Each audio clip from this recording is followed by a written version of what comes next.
Religious, political, ये सभी पर पहले से ही इस तरह के बड़े गैदरिंग्स पर रोक है, तो अभी भी उसको जारी रखा जाएगा। पार्टी कार्यालय में सर अभी भी गैदरिंग होती है? जितने भी हम लोग के इस तरह के हैं, उसमें एसेंशियल सर्विसेज में जो नहीं आती हैं उसमें कोई भी गतिविधि एक सप्ताह तक नहीं होगी। सिर्फ आवश्यक सेवाओं को ही खोला गया है, तो जो आवश्यक सेवाएं हैं उसी के लिए लोग बाहर निकल सकते हैं। जैसे यात्रा उनको करनी है या किसी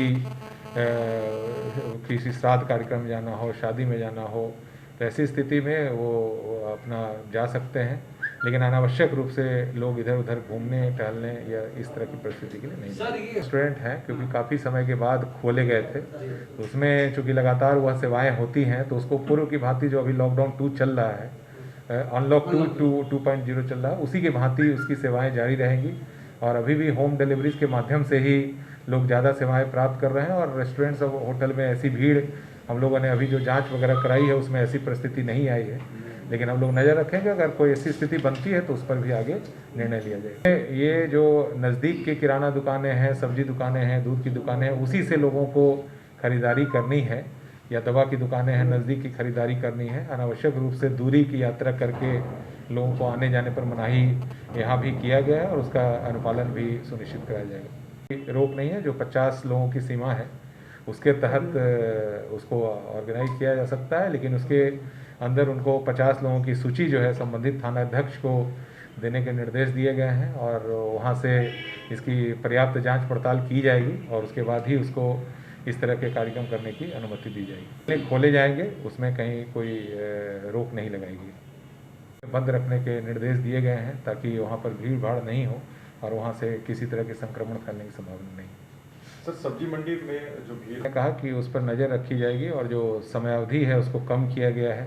लोगों को खुद भी सतर्क होना होगा, और जिला प्रशासन के द्वारा ऐसे कई सारी दुकानों को बंद भी कराया गया है हाल के दिनों में, जहाँ पर सोशल डिस्टेंसिंग के नॉर्म का पालन नहीं हो रहा था, या उनके दुकानों के सामने लोग तितर बितर घूम रहे थे, या फिर वहाँ पर जो मास्क है वो नहीं लगाए हुए थे। ऐसे दुकानों को 3 दिन के लिए बंद भी किया गया है। इसके अतिरिक्त गाड़ियों को भी जब्त किया गया है। तो इस परिस्थिति में अगर कहीं भी किसी दुकान पर ज़्यादा भीड़ लगती है तो उसको तुरंत ही जो है उस पर कार्रवाई की जाएगी और ऐसी दुकानों को या मार्केट को बंद किया जाएगा। खुद भी मॉनिटर करनी होगी कि लोग सोशल डिस्टेंसिंग का पालन करें, और जो यंग लोग हैं उनके स्वास्थ्य पर हो सकता है कि वो सिम्टोमेटिक रहें, लक्षण उनके अंदर कोरोना का नहीं आए, लेकिन ऐसी बहुत संभावना बनती कि उनके घर में जो बड़े बुजुर्ग हैं जो किसी बीमारी से ग्रसित हैं, वो अगर प्रभावित हो जाएंगे तो काफ़ी कठिनाइयों का सामना करना पड़ सकता है। तो लोगों से अपील की जाती है, और बाकी जो प्रशासनिक स्तर पर जो दंडित करने की कार्रवाई है वह भी लगातार अभियान के तौर पर जारी रखा। तो अपने किसी प्राइवेट एस्टेब्लिशमेंट में काम कर रहे हैं, निजी कंस्ट्रक्शंस, इसमें उसको बंद नहीं रखा गया है, उसको जारी रखा जाएगा। और जो एम्प्लॉयमेंट जनरेशन की स्कीम है उसमें जो काम चल रहे हैं उसको भी जारी रखा जाएगा, उसमें रोक नहीं लगाई गई है।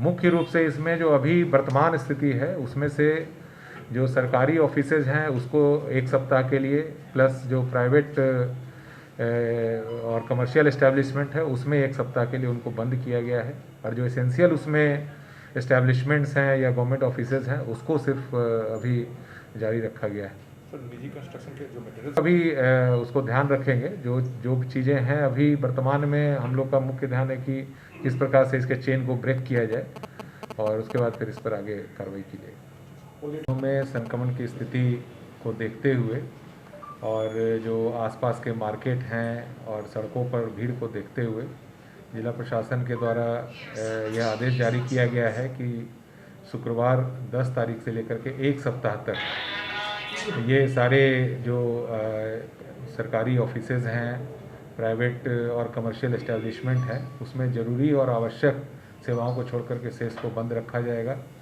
और उसमें जैसे किराने की दुकान है, सब्जी की दुकानें हैं, फल की दुकानें हैं, और अन्य जो इस तरह से ग्रॉसरीज की शॉप्स हैं, ये सब खुली रहेंगी।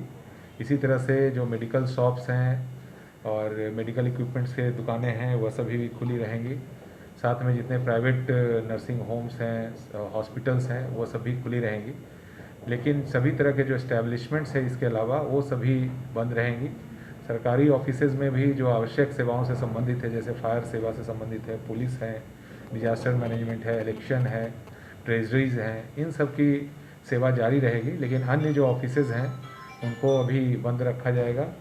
और इसी तरह से प्राइवेट इस्टेब्लिशमेंट में भी सभी तरह के प्राइवेट इस्टेब्लिशमेंट को कुछ जो आवश्यक हैं उनको छोड़ करके अभी बंद रखा जाएगा। अनलॉक 2 में जो व्यवस्था की गई थी उसी के भांति ट्रांसपोर्ट की व्यवस्था जारी रहेगी। उसी तरह से हवाई यात्रा या रेल यात्रा या पब्लिक ट्रांसपोर्ट से यात्रा पर किसी तरह की रोक नहीं है। लेकिन जैसे ही ये प्राइवेट एस्टेब्लिशमेंट और सरकारी ऑफिसेज बंद की जाएंगी तो काफ़ी सारे जो पैसेंजर्स हैं डेली भ्रमण करते हैं उसमें काफ़ी संख्या में गिरावट होगी और पूरी स्थिति पर जिला प्रशासन के द्वारा नज़र रखा जाएगा। जो सब्जी की दुकानें हैं या फल की दुकानें हैं या मीट मछली की दुकानें हैं उसमें भी काफ़ी भीड़ की स्थिति बनती है। उसको देखते हुए भी उसे प्रातः 6 बजे से 10 बजे तक और संध्या में 4 बजे से 7 बजे तक ही खोले जाने का निर्देश दिया गया है। कहीं भी अनावश्यक भीड़ भाड़ नहीं करें लोग, उसके लिए भी निर्देश दिए गए हैं। और साथ ही पब्लिक प्लेसेज हों या कार्यस्थल हों उन सभी जगहों पर लोगों को मास्क लगा के ही जाना है। और अन्यथा जिस गाड़ी से अगर किसी ऑटो से या बस से उनके लापरवाही से अगर बिना मास्क के लोग यात्रा कर रहे हैं तो ऐसी गाड़ियों को जब्त करने की भी कार्रवाई की जाएगी। अगर किसी पब्लिक प्लेस पर लोग बिना मास्क लगाए घूम रहे हैं उसके लिए सभी अनुमंडल पदाधिकारियों को, सभी प्रखंड विकास पदाधिकारियों को, शहरी क्षेत्र में सभी थाना अध्यक्षों को और नगर निगम के पदाधिकारियों को इसके लिए प्राधिकृत किया गया है और 50 रुपये का फाइन भी ऐसी स्थिति में लगाया जाएगा। क्योंकि संक्रमण की जो स्थिति बन रही है उसमें बहुत ही ज़रूरी है कि इसके चेन को तोड़ा जाए। और इस अवसर पर मैं लोगों से निश्चित रूप से अपील करूंगा कि जो बाहर अनावश्यक रूप से नहीं निकलें और जो सामाजिक दूरी बनाए रखने का निर्देश है उसका पूर्ण रूप से पालन करें। अगर बाहर निकलना बहुत ही आवश्यक हो तो मास्क पहन के निकलें। और साथ ही इस चीज़ से यह भी लोगों में गलतफहमी या अफवाह नहीं आना चाहिए कि सभी तरह की दुकानें बंद हैं। जो आवश्यक दुकानें हैं जैसे किराने की दुकान है, दवा की दुकानें हैं, फल सब्जी, दूध, अंडा, ये सब खाने पीने की दुकानें हैं वह पूर्व की भांति रहेंगी। उसी तरह से ट्रैवल जो लोग कर रहे हैं उनके लिए भी जो एयर ट्रैवल है, ट्रेन ट्रैवल है या सार्वजनिक परिवहन से जाना है उस पर भी किसी तरह की रोक नहीं रहेगी। लेकिन उस पर निश्चित रूप से जो सोशल डिस्टेंसिंग और मास्क पहनने के जो निर्देश जारी किए हैं उस पर रोक रहेगी। इसी तरह से होटल और रेस्टोरेंट्स में जो हॉस्पिटलिटी सर्विसेज हैं उसको भी जारी रखा गया है, लेकिन उसमें भी जो रेस्ट्रिक्शंस लगाए गए हैं उसका हर स्थिति में पालन करना होगा। और यहाँ पटना पुलिस के द्वारा भी सभी जगहों पर वाहन चेकिंग के विशेष अभियान भी चलाए जाएंगे। इसके अतिरिक्त